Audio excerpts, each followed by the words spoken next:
Alexa, tell the story again. Austin's Musical Mayhem Movie Quote Edition. Austin Barker was alone in Big Boy's cab. He decided to crank up the unstoppable theme music on his phone. The dramatic orchestral score filled the locomotive cab, and Austin couldn't help himself. He started bouncing around like he was in his own action movie. Squeak, squeak, squeak, squeak went the engineer seat as Austin used it like a trampoline, bouncing higher and higher with each musical crescendo. The 85-year-old leather cushion groaned under the assault while Austin grabbed the throttle with both hands. "We're not gonna let this thing get into populated areas," Austin shouted, quoting the movie while yanking the throttle back and forth like he was actually piloting the massive locomotive through a high-speed chase. Clink, clink, clunk went the throttle mechanism as he worked it dramatically in time with the music. The seat springs creaked and groaned louder as Austin bounced even more enthusiastically, one hand on the throttle. "This thing's a missile the size of the Chrysler Building," he yelled at the controls, channeling his inner Denzel Washington.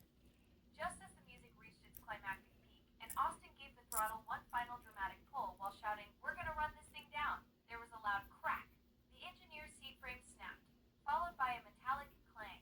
The cushion deflated with a sad whoosh, and Austin heard ominous creaking as the whole seat tilted sideways. "Whoa," Austin yelled as he tumbled down, still clutching the throttle. Thunk. He hit the metal cab floor hard. Oof! Austin looked around at the destruction, springs everywhere, stuffing scattered across the floor, and the twisted metal frame of what used to be an engineer seat. "Oh no! Oh no! Oh no! This is not good," Austin muttered, scrambling to his feet and surveying the wreckage. "Ed's gonna kill me. Oh no! Oh no! Oh no!" That's when he heard footsteps approaching the locomotive cab. "Oh no! Oh no! Oh no!" Austin whispered frantically, trying to shove some of the seat springs behind a control panel. "This is so not good." Ed Dickens climbed into the cab and immediately froze when he saw the destruction. His precious 85-year-old engineer seat twisted and broken, springs poking out everywhere, and Austin standing there with stuffing in his hair. "Austin Barker, what in the Sam Hill did you do to my locomotive?" Ed demanded, his voice cracking as tears welled up in his eyes. Austin looked up sheepishly, still holding a piece of torn leather. We're trying to catch a train." Ed's eyes filled with tears as he surveyed the destruction. "This seat has been with Big Boy for over 85 years." He choked out, his voice breaking. "Ed, I'm really sorry. I didn't mean to."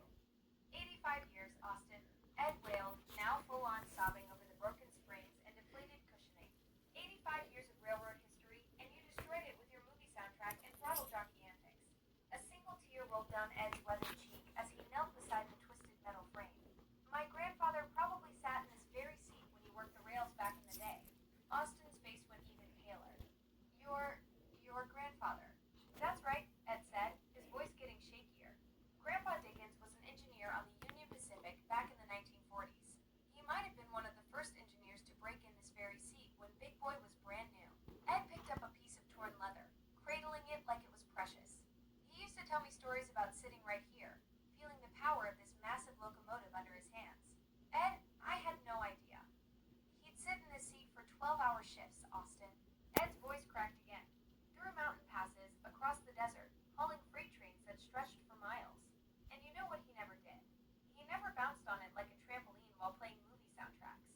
Austin shifted uncomfortably, still holding the throttle handle. "Look, I'm really sorry about your grandfather's seat." 3 generations of railroadmen, Austin," Ed wailed, now completely beside himself. "My grandfather, my father, and me, we all respect